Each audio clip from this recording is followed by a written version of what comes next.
Un club comme Paris où tu dis tu es concentré sur tes gardiens, sur les matchs et tout.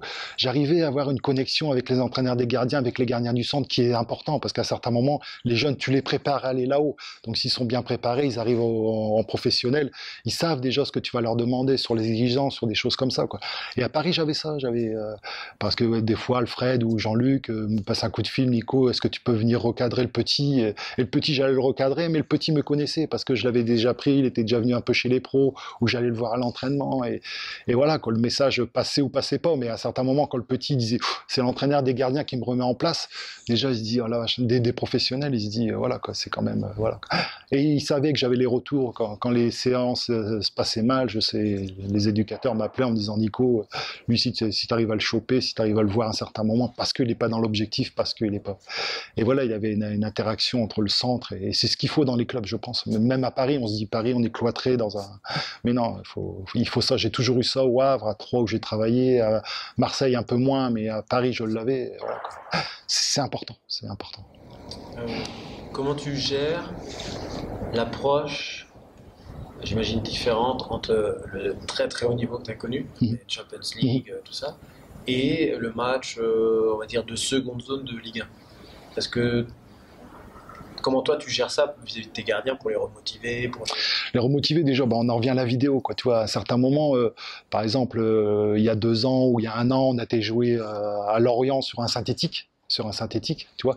Déjà, je prends les actions de ce match-là pour présenter 2 ans plus tard, quand on retourne à Lorient et on rejoue sur un synthétique, pour lui montrer, regarde, tu vois, là on avait souffert, attention à Lorient, le synthétique, c'est pas facile, le public, il est prêt et tout. Et je montrais des images dans le contexte où il a évolué, et je lui remontrais les images, et ça lui permettait de rentrer dans son match et tu vois, de se reconcentrer et de faire tout pour être performant.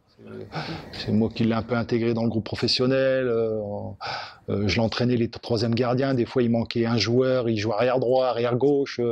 Au Havre, bon, comme il pleut beaucoup, les buts, on les mettait à côté. Il y avait un petit tas de fumier où il y avait des déchets. Je l'entraînais là. Et des fois, on se remémore. On dit, putain, Nico, ce qu'on a connu et tout. Tu vois, c'est des relations, les relations vraies par contre. Toi, c'est des relations vraies. Ou avec un Nicolas Duchesne que tu as connu, des mecs, il est troisième gardien, tu te dis, voilà quoi. Mais tu arrives toujours à le tenir, à essayer de l'intéresser, de lui donner la balle dans son camp, lui disant, tiens, qu'est-ce qui te plairait, qu'est-ce qu'on pourrait faire, toujours essayer d'être à l'attention des gardiens de but, quoi. Oui, je regarde un peu tout, surtout les différents profils de gardiens, quoi. C'est intéressant parce qu'en fait, on voit qu'à l'étranger, les gardiens ne jouent pas de la même façon qu'en France.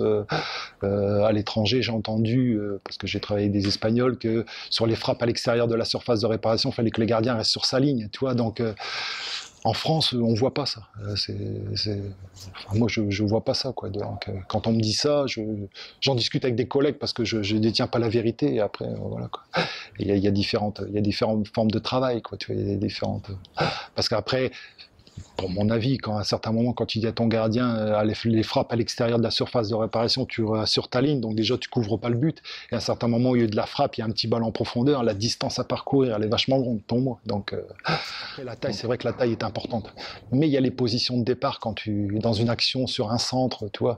On dit le gardien, il est petit, il peut pas y aller, mais à un certain moment, ça dépend de sa position de départ. S'il est sur la ligne, que le ballon est point de pénalty, la distance à parcourir est trop longue. Par contre, s'il se met à 1 mètre devant sa ligne, peut-être qu'il peut aller la chercher, quoi.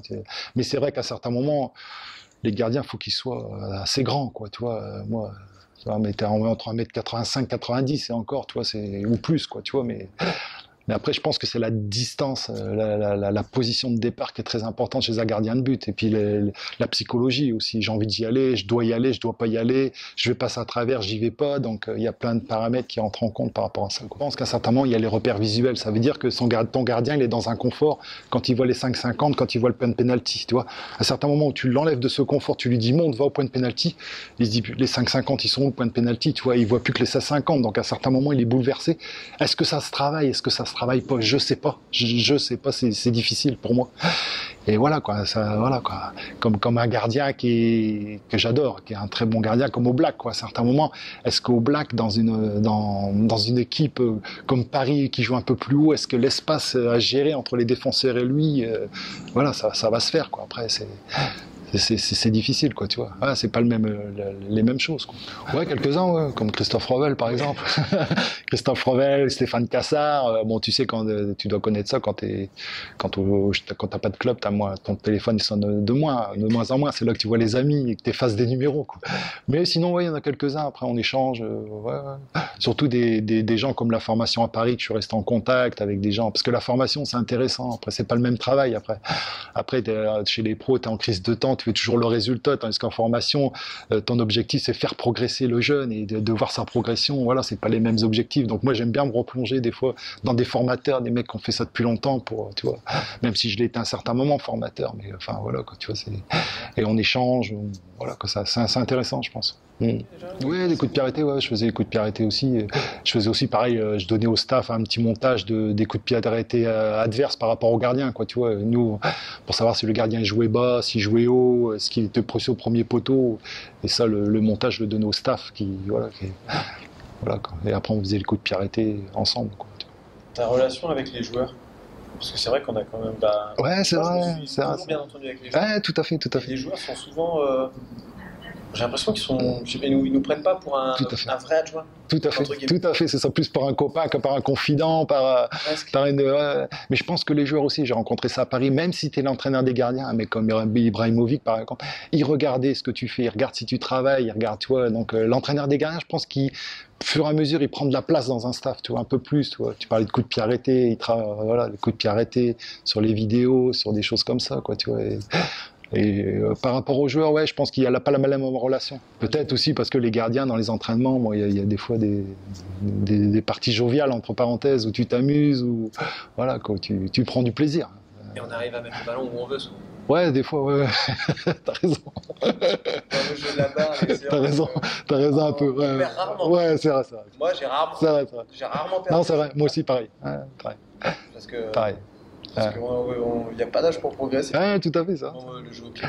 Et moi, ça m'est arrivé des fois de mettre des cendres, des choses, tu vois, à la fin de l'entraînement, des Di Maria, voilà, quand Nico, on peut faire des cendres, tu vois. Même si je suis pas en activité, je regarde un peu tout ce qui se fait ailleurs, et je pense que l'entraîneur des gardiens français a certaines compétences. Et merci à Christophe de s'occuper des gens qui n'ont pas de club. Je suis Gaulle.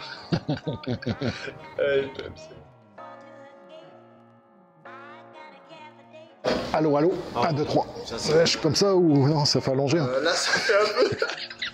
On va faire quand même, ouais.